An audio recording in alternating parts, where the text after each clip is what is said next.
very much for inviting me here today.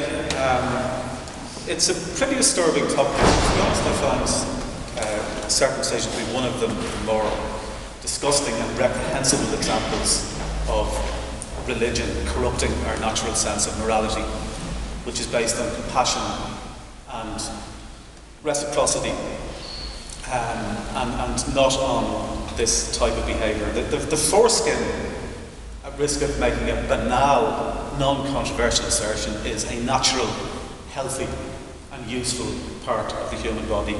It protects infants from contamination when they have nappy rash. At any age, it protects nerve endings and keeps the penis warm and clean and soft. In adults, it helps in terms of, in sexuality it helps in terms of both sensitivity and in terms of natural lubrication.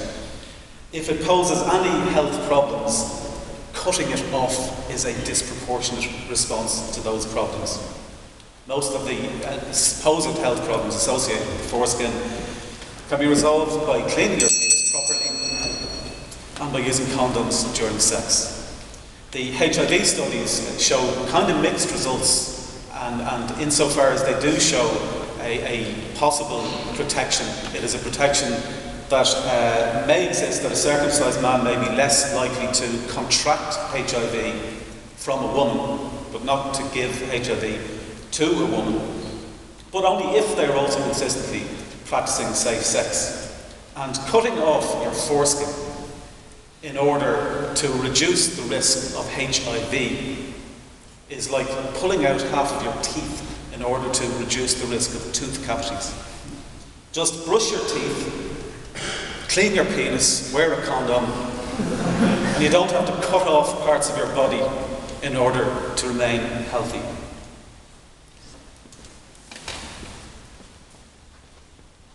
The main point though Christians, the foreskin also unfortunately is a down area of the penis which can harbour infection. Up to a certain, almost now to puberty, the foreskin cannot be tracted forcibly. So how can you clean it in infants?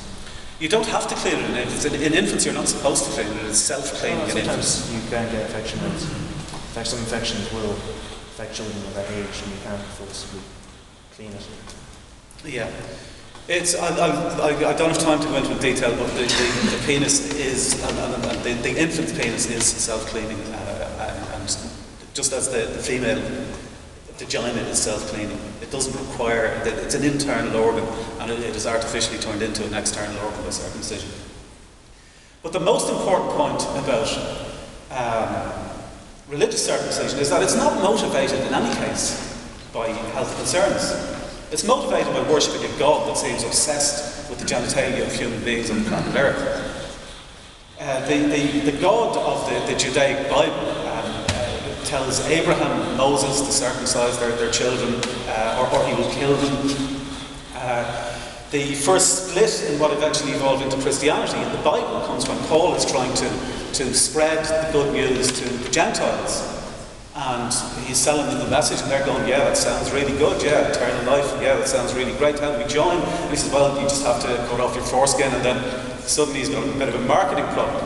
So he has to try to persuade the rest of the Jesus disciples to allow Gentiles to follow the religion without mutilating themselves, which understandably they're reluctant to do because they're adults. And that's one of the reasons that religion insists on circumcising children when they're below the age, when they consent to it, because they know that the purpose of circumcision is to desensitize and control human sexuality. And they know that if you leave the decision until the time that people are adults, that very few people will take up the option. If they want to, that's fine. I've no problem with adults choosing to mutilate themselves in any way they want. But don't inflict it on defenceless children. You know, it is a human rights issue.